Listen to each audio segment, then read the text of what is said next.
Ukraine is in a difficult situation as Russia breakthroughs in Dnipro Oblast. It's day 1293 of Russia's operation in Ukraine. Let's dive deeper. Let's start from the Vovchansk sector of the Kharkiv front. It has been a while since we last covered this front. The last time was when we saw Russian forces launch an attack west of Vovchansk city, as they crossed the river and captured the northern part of the forested area.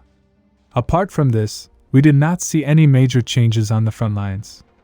But recently things have changed.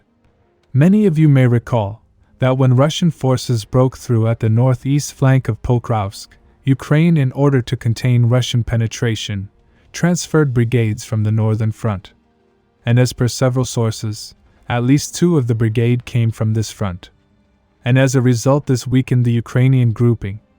So understandably, Russian forces have increased their pressure. We saw them attacking the center of the city, as well as the eastern flank of the city in past weeks. However, recently they managed to capture a big area on the western side. According to the report, Russian forces launched an attack on the forested areas that they previously gained foothold in. They managed to capture a significant part of the forest.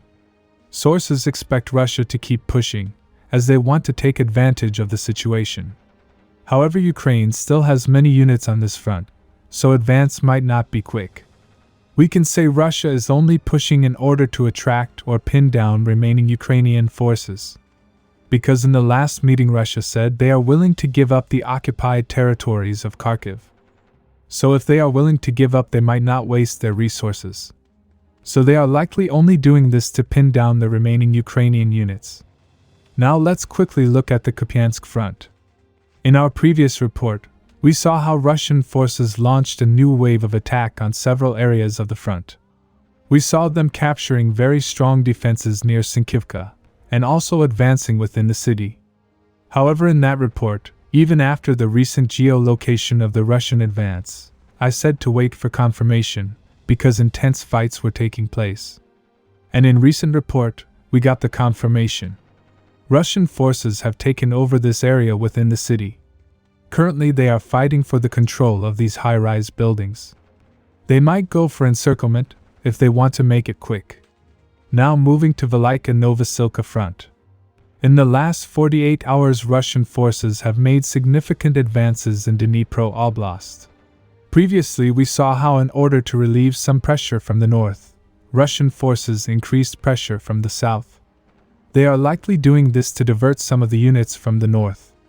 We saw them advancing in 3 major axes, and also saw them capturing several villages. Ukrainian sources were saying that their command had sent reinforcement to Novosilivka. And I think Russia's plan worked, as we have not seen any Ukrainian advance since then. In addition, in last 48 hours, Russian forces continued their attack on Dnipro Oblast and captured this big area. As you can see, in few days Russian forces managed to convert this into a breakthrough. Subscribe for more frontline updates. Let me know your thoughts in the comments down below.